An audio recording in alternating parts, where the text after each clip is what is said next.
오늘 믿음의 여인들 시리즈 두 번째 시간으로 성경에서 믿음의 여인으로 등장하는 라합에 대해서 살펴보며 함께 말씀 듣기를 원합니다. 언젠가부터 한국에 회사 채용에 있어서 이 블라인드 면접이라는 제도가 생겼습니다. 이 방법은 먼저 1차적으로는 서류를 통해서 이력서를 확인합니다. 그리고 이력서에 나온 그 사람의 경력과 스펙을 확인하고 이제 몇 명을 선출합니다. 그 다음에는 면접 단계에 들어갈 때는 이제 경력이나 이력과 관련된 질문을 하지 않고 이력서의 내용을 모른 채로 면접을 하게 됩니다. 또 어떤 곳은 이름도 말하지 못하고 몇 번 지원자입니다 이렇게 이야기만 하기도 합니다. 자신의 신상의 개인정보를 말했다가는 탈락인 곳도 있다고 합니다. 이 면접의 특징은 이제 일정 수준 다음으로는 최대한 사람을 공정하게 채용하겠다는 그런 의미입니다. 이 면접 단계에서는 지원자들이 얼마나 소신이 있는지, 그리고 결정, 의지 그런 것들이 어떤지, 그리고 그 사람의 마음가짐과 그 사람의 됨됨이를 보면서 결정하게 됩니다. 이런 블라인드 면접이 생기게 된 이유는 스펙만 보고 이력이 좋다고 뽑은 그런 사람들이 어떠한 약점들을 가지고 있었기 때문에 나온 것입니다. 젊으면은 좀 오래 할 것 같아서 젊은 사람을 뽑아놨더니 이제 다른 회사로 이직을 가버리거나, 학벌 좋은 사원을 뽑아놨더니 이제 그것을 믿고 자랑하면서 다른 사원들보다 업무를 부실하게 한다든지, 이런 점들 때문에 그런 블라인드 면접이 나오게 되었다고 합니다. 즉 회사 입장에서 함께 일을 할 때는 다른 것들은 이제 배제하고 우선적으로 중요한 것이 무엇이었냐면은 이 사람의 마음가짐을 굉장히 중요한 부분으로 잡고 선발을 했다는 것입니다. 성도 여러분, 그렇다면은 우리 하나님께서 하나님 나라를 세워가심에 있어서 하나님께서 사람을 선발하신다면은 어떤 기준을 가지고 무엇을 보시고 사람을 택하시고 세워가실까요? 하나님께서 하나님 나라의 일원으로 사람을 부르실 때에 어떠한 믿음을 보시고 그 사람을 세워 가실까요? 오늘은 함께 이스라엘 민족이 가나안 땅에 들어가기 전에 정탐꾼들에게 큰 도움을 주었던 라합이라는 여성의 믿음에 대해서 알아보고자 합니다. 하나님께서 이 여인을 신약 성경에서는 3번이나 언급할 정도로 믿음의 여인으로 칭하신 이유가 무엇인지 오늘 말씀을 함께 들으면서 우리도 하나님을 기쁘시게 하는 믿음의 사람이 되기를 소원합니다. 하나님께서 쓰시는 믿음의 사람은 어떤 믿음을 가지고 있습니까? 우리 첫 번째 같이 한번 읽어보겠습니다. 시작. 지금 오늘의 믿음입니다. 라합을 말하는 우리 구약 성경에 여호수아 2장 1절에 보면은 이런 말씀이 있습니다. 눈의 아들 여호수아가 시딤에서 2사람을 정탐꾼으로 보내며 이르되 가서 그 땅과 여리고를 엿보라 하매 그들이 가서 라합이라 하는 기생의 집에 들어가 거기서 유숙하더니 라고 합니다. 라합이라는 인물은 분명히 이스라엘의 방금 읽은 이 내용의 정탐꾼들을 선대한 사람이었습니다. 그녀는 하나님의 편에 서서 섬긴 사람이 분명했습니다. 그런데 오늘 우리가 이 사건을 함께 기억할 때 중요한 점이 있습니다. 우리가 읽은 여호수아 2장 1절을 보면은 이 사건은 사람의 계획으로 일어난 일이 아닙니다. 다시 말해서 라합이 정탐꾼들을 찾아가기로 결심을 했다든지 이스라엘 민족을 만나기 위해서 무슨 방법을 동원한 것이 아닙니다. 그가 계획하거나 의도치 않았고 사람의 눈으로 보기에, 그러니까 라합은 오늘도 지금 자신의 일상을 살아가고 있는데 계획하지 않은 일을 만나게 된 것입니다. 그저 평범한 자신의 하루하루의 일상 중에서 어떠한 일을 만났고 그 일에 대해서 계획한 일은 아니었지만 무엇인가 반응했다는 것입니다. 사람의 눈으로 보기에는 우연하게 정탐꾼들을 만나게 된 것입니다. 정탐꾼들 또한 그렇겠지요. 라합이라는 인물에 대해서 알고 들어간 것이 아닙니다. 그들은 정탐이 목적이었고 가다 보니까 들어간 곳이 라합의 집이었던 것이지요. 그렇습니다. 이 모든 것은 사람이 절대로 계획한 것이 아닙니다. 하지만 이것은 하나님의 계획이었습니다. 다시 말해서 하나님은 지금 오늘 평범한 일상을 살아가는 우리의 일상 가운데 하나님께서 계획을 가지시고 우리의 삶을 인도하신다는 것입니다. 라합은 평범한 오늘을 살아가고 있었습니다. 정탐꾼들이 들어온 날도 그녀에게 주어진 하루의 일상이었습니다. 그러나 우리가 라합을 통해 알 수 있는 것은 주어진 일상에서 믿음으로 반응해야 하는 순간이 찾아왔습니다. 이때 라합은 준비된 믿음으로 반응했다는 것입니다. 즉, 라합은 일상에서 믿음으로 살아가고 믿음으로 살 준비를 하고 있었고, 하루하루 오늘 지금의 일상에서 하나님을 향한 믿음을 가지고 반응하려고 준비된 사람이었다는 것입니다. 이런 것이죠. 우리로 치면 오늘 내게 주어진 일상의 사람들, 하나님께서 그 사람들에게 반응하기를 원하시는 모습이 있지 않을까요? 오늘 내가 만나는 일들, 오늘 내게 주어진 하루를 믿음으로 반응하며 살아가는 것. 성경에서 하나님께서 쓰신 믿음의 사람들을 보면은 그들 대다수가 일상에서 만나는 사건에서 분명히 자신이 계획한 것은 아니었지만 자신의 일상에서 오늘 지금 마주하는 어떠한 일들에 대해서 평범한 일상에서 믿음의 반응을 하였다는 것을 알 수 있습니다. 쉬운 예로 다윗을 한번 생각을 해보십시오. 그가 골리앗을 무찌르려고 계획을 하고 간 것이 아닙니다. 골리앗을 무찌르기 위해서 기도를 단단히 하고 그곳에 간 것이 아닙니다. 그가 계획한 것이 아니었는데 전쟁터로 간 것은 아버지의 뜻을 따라서 형들의 안부를 묻고 음식을 전달해 주기 위함이었습니다. 그러나 다윗은 바로 지금 오늘 자신의 일상에서 우연히 골리앗을 마주하게 되었을 때 그는 그 사건에 대해서 믿음으로 반응하였다는 것입니다. 쉽게 생각해 보면은 다윗은 그저 전쟁이야, 믿음의 사람들이 이스라엘이 기도하면서 어떻게 되겠지 하고 음식만 전달해주고 빨리 집에 올 수도 있었겠지요. 그러나 그는 주어진 일상에서 믿음으로 반응해야 할 때 반응하는 사람이었습니다. 조금 더 생각해 보면은 신약 시대에도 일상에서 자신의 일상, 주어진 오늘에서 지금 나의 오늘에서 지금 나에게 주어진 사람들을 섬긴 일상을 살아간 믿음의 사람들이 있습니다. 사도행전 2장 44절, 45절을 보면 이렇게 말합니다. 믿는 사람이 다 함께 있어 모든 물건을 서로 통용하고 또 재산과 소유를 팔아 각 사람의 필요를 따라 나눠주며. 초대교회 당시에는 성령님의 역사하심으로 교회가 날로 부흥하였습니다. 근데 그 당시에는 예루살렘에는 가난한 사람들이 많이 있었습니다.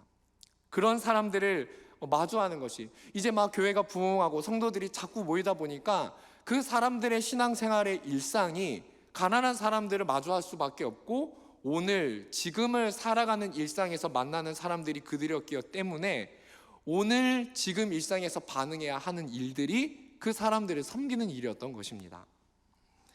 바로 그 사람들 앞에 예수님의 가르침을 실천하는 오늘의 신앙, 지금의 신앙이었던 것이죠. 바로 그 신앙, 지금, 오늘 나의 일상에서 누군가를 외면하지 않고 하나님의 시선을 피하지 않고 믿음으로 반응한 그 신앙은 믿음의 열매를 낳고 하나님의 역사를 경험케 하였습니다. 사랑하는 성도 여러분, 지금 오늘 우리의 일상에서 만나는 사람들은 누구입니까? 지금 오늘 우리의 일상에서는 어떤 일들을 만나고 있습니까? 우리 모두 지금 나의 일상에서 하나님이 바라시는 뜻을 알고 믿음으로 반응하게 되기를 소원합니다. 믿음으로 살아간다는 것은 멀리 있는 것이 아닙니다. 어떤 화려한 것도 아닙니다. 지금 바로 지금 오늘 내가 섬겨야 할 사람이 누구인지를 알고 내가 믿음으로 반응해야 할 비전이 무엇인지를 깨닫고 오늘 내가 교회에서 감당해야 할 역할을 또 누군가 사람을 필요로 할 때에 내가 계획하지 않았어도 내가 반응해야 할 일이 있을 때 반응하는 것이 믿음인 줄 믿으시기를 바랍니다. 다음으로 두 번째 우리 함께 읽어보도록 하겠습니다. 두 번째 시작. 네, 조금 전까지 설명드린 라합의 일상에서 반응하는 믿음이 있기까지는 그가 하나님에 대한 들음이 있었습니다. 하나님은 이스라엘의 역사 속에서 자신의 일하심을 보이셨고 이것은 곧 하나님 자신을 보여주시는 일이기도 했습니다. 그래서 하나님에 대한 소문은 하나님 자신을 알리는 것이었고 사람들이 그 소문을 들었을 때 마치 하나님을 본 것과 같은 두려움을 느끼게 된 것입니다. 이런 것이지요. 우리 성도님들 중에 우리 사랑방에 어떤 사랑방에 정말 너무나도 힘든 고난이 있었는데 새벽 기도 그렇게 나오고 기도 열심히 하더니 하나님이 그 문제 가운데 역사하셨더라. 우리가 이 이야기를 들을 때 정말 그 기도에 대한 정말 간절한 기도도 주목을 하겠지만 하나님의 살아계심이 그 사건을 통해 느껴지게 됩니다. 하나님이 눈에 보이는 것은 아니지만 그 사건을 들을 때 마치 하나님이 여기 가까이 계신 것과 같은 그런 임재를 느끼게 됩니다. 여호수아 2장 10절과 11절을 보면 이렇게 말합니다. 이는 너희가 애굽에서 나올 때에 여호와께서 너희 앞에서 홍해물을 마르게 하신 일과 너희가 요단 저쪽에 있는 아모리 사람의 두 왕 시온과 옥에게 행한 일, 곧 그들을 전멸시킨 일을 우리가 들었다고 말합니다. 우리가 듣자 곧 마음이 녹았고 너희로 말미암아 사람이 정신을 잃었나니 라고 말합니다. 지금 이 표현들은 가나안 땅에 살던 사람들의 표현을 반영한 것입니다. 그러니까 이들이 말한 표현을 보면은 지금 가나안 사람들이 들은 소식은 이스라엘에 관한, 그러니까 자세히 살펴보면 이스라엘에 관한 소식이라기보다는 이스라엘을 도우시는 하나님이 어떤 분이신가에 관한 소식이었습니다. 다시 2장 10절을 보시면은 이렇게 말합니다. 이는, 다시 한번 띄워주시겠습니까? 분명히 가나안 사람들이 이렇게 인식했습니다. 이는 너희가 애굽에서 나올 때에 여호와께서 하나님이 하신 일을 들었다 라고 말한 다음에 11절에서 우리가 듣자 곧 마음이 녹았고 너희로 말미암아 사람이 정신을 잃었다 라고 말합니다. 가나안 사람들이 들은 소식은 이스라엘에 관한 소문이긴 합니다. 하지만 엄밀히 말하자면 정확히는 하나님에 관한 이야기였습니다.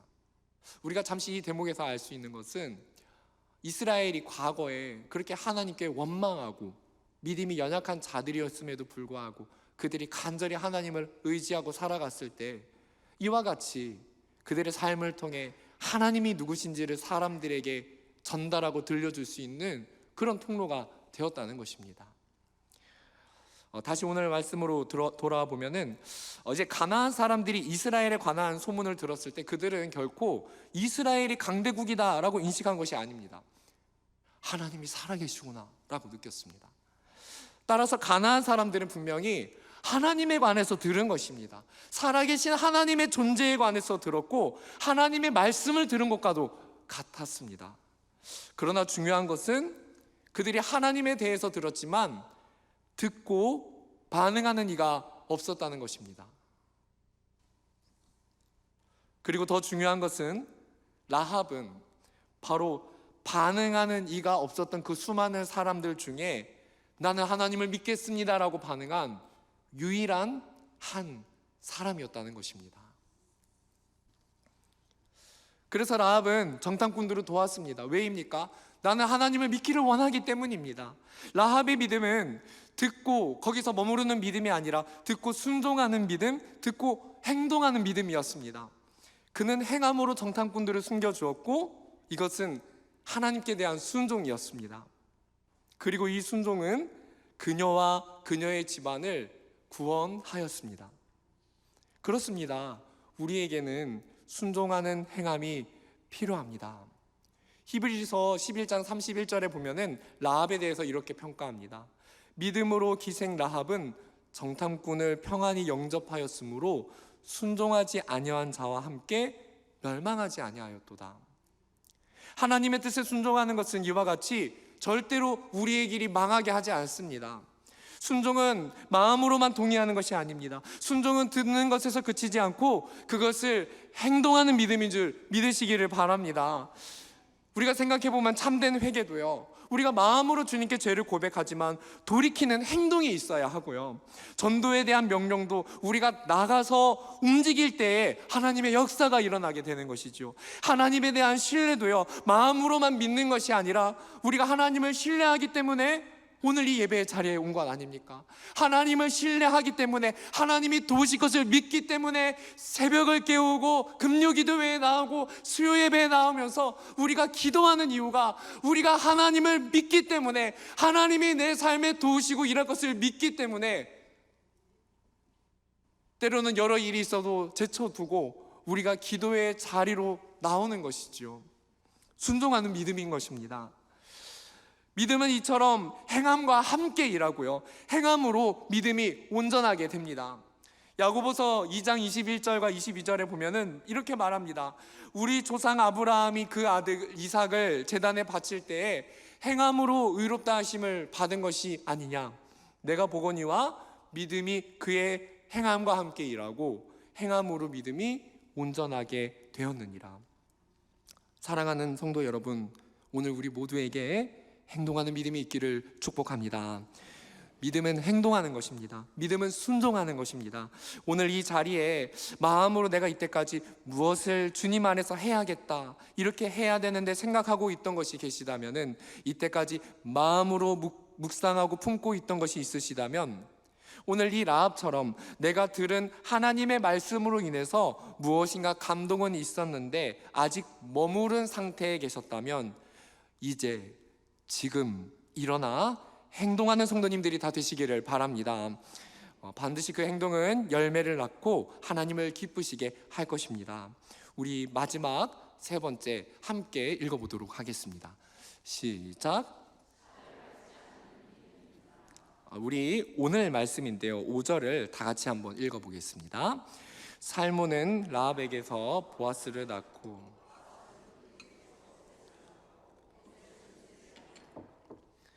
이 부분은 예수님의 족보 중 한 부분입니다.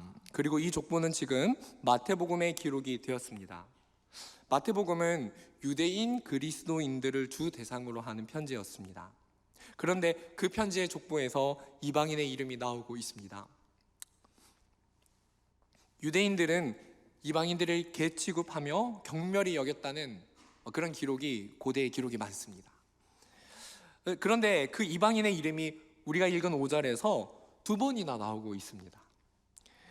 그리고 유대인들이 남성성을 대표격으로 두는 관례를 생각해 보면은 지금 5절에서 나오는 두 이방인이 여성이라는 점은 유대인들에게 있어서는 상당히 파격적이라고 할 수 있습니다. 그들이 일반적으로 합당하다고 생각하는 사회적인 통념을 깨는 내용이지 않겠습니까? 유대인들의 입장에서는 존귀하신 예수님의 족보에, 저 짧은 1장의 족보에, 그리고 저 짧은 5절의 한 구절에 이방인도 모자라 여성의 두 사람의 이름이 들어간다는 것은 유대인의 입장에서는 그럴 수도 있습니다. 받아들이기 싫을 수도 있고 인정하기 싫을 수도 있는 그런 대목입니다. 그런데 잘 보시기를 바랍니다. 성경은 족보 전체에서 여성의 이름을, 아내의 이름을 기록하지 않는데 3절의 다멜과 16절의 마리아를 제외한 이 대목에서 이방인 여성 2명의 이름을 기록하고 있습니다. 그 이유가 무엇입니까? 그것은 먼저 우선적으로는 예수 그리스도를 통한 복음이 이방인에게도 차별 없이 열려 있다는 것을 말해주기 위함입니다. 이 복음은 이미 몇천 년 전부터, 과거부터 이스라엘 아닌 다른 사람들이 들어오도록 열려 있었고, 바로 라합과 룻이라는 사람이 하나님의 백성이 되었고, 그들이 그 백성이 되어서 예수님의 족보에 들어가게 되었다는 것을 알려주는 것입니다. 이것은 이제 여기서 유대인들의 입장에서 더 열받을 수 있는 사실이 있는데요, 5절에 라합뿐만 아니라 옆에 나오는 룻 또한 모압 출신의 이방 여인이었습니다. 그러면 예를 들어서 대한민국 사람이 일본 사람과 결혼하게 되면 자녀가 대한민국 사람입니까? 일본 사람입니까? 일본의 혈통이, 일본의 피가 섞이게 되겠죠. 근데 이 족보에서 이방인 여자와 결혼해서 자녀를 낳았다는 것을 거듭 강조하고 있다는 것입니다. 그럼 6절에 누가 나옵니까? 이새는 다윗을 낳았다는 것입니다. 이스라엘 사람들은 아브라함과 다윗을 굉장히 믿음의 사람으로 생각했습니다. 그런데 유대인들이 이방인을 그렇게 경멸하게 여기는데, 이 족보에는 정확하게 이방인이면서 여자인 사람의 이름을 두 번이나 연달아 기록하고 있습니다. 다시 말해서 다윗이 직접적으로 혼혈인은 아니라고 할지라도 그가 혼혈인 집안의 사람이라는 것입니다. 이방인과 피가 섞인 혼혈아, 자기가 직접적으로 혼혈인은 아니지만 할아버지가 혼혈인이었고 증조 할아버지도 혼혈인이었던 것이죠. 유대인이 개 취급을 하는 이방인과 혼혈로 태어난 후손이 다윗이라는 것입니다. 이처럼 성경은 말하고 싶었습니다. 복음은 누군가 경멸히 여기는 사회적으로 세상적으로 사람의 시선이 어떠하든지 어떻게 생각할지라도 절대 복음은 사람을 차별하지 않으며, 그것은 하나님의 복음은 혈통적인 혈연적인 관계를 뛰어넘는다는 것을 우리에게 말해주는 것입니다. 이 차별 없음은 단순히 유대인과 이방인의 벽만을 뛰어넘은 것이 아닙니다. 여성과 남성의 벽도 뛰어넘었습니다. 당시는 유대인 사회뿐만 아니라 그들을 통치하던 로마 사회에서도 남성 중심의 사회였고, 여성의 이름이 중요한 자리에 부각된다는 것은 참으로 어려운 일이었습니다. 그런데 예수님의 족보는 두 이방인 여인의 이름을 기록하면서 말해주고 있습니다. 복음은 유대인과 이방인뿐만 아니라 남성도 여성도 차별 없이 이 복음이 역사한다는 것을 우리에게 말해주고 있습니다. 이는 우선적으로 구원에 관한 것임이 분명합니다. 예수님의 복음은 남녀노소, 유대인이나 헬라인이나 이방인이나 어느 누구에게나 차별 없이 미치는 의였습니다. 그리스도의 십자가를 믿기로 작정하고 그분을 나의 구주로 영접하며 그분을 나의 주인으로 모시고 그분 뜻대로 살기로 한 자는 누구나 차별 없이 구원을 받는 줄 믿습니다. 더 나아가 그렇기 때문에 이 복음은 사람을 차별 없이 사용하는 것입니다. 천민이든 귀인이든 남자이든 여자이든 종이든 주인이든 유대인이든 헬라인이든 상관이 없다는 것입니다. 누구든지 주께서 보시기에 그 사람의 믿음이 그 사람의 출신과 상관없이 이 사람이 하나님이 쓰시기에 합당하면은 복음 안에 하나님이 그 사람을 사용한다는 것입니다. 주가 쓰시겠다 하면 그 사람을 사용하는 것입니다. 그 사람이 남자이건 여자건 그 사람의 사회적인 신분이 어떠하건 상관없습니다. 그 사람의 믿음이 하나님 보시기에 합당하면 하나님이 들어 사용하면 끝인 것입니다. 그렇기 때문에 우리는 이 복음 앞에 겸손할 필요가 있습니다. 교회 안에서도 사람들이 세워지는 것을 볼 때 겸손할 필요가 있습니다. 왜 그렇습니까? 복음은 사람을 변화시키고 사람이 상상하지 못한 방법으로 신분과 계층을 뛰어넘어서 사람을 사용하기 때문입니다. 따라서 복음 안에서 천국은 침노하는 자의 것입니다. 예수님께서 오셨을 당시에 예수님은 파격적인 캐스팅을 하셨습니다.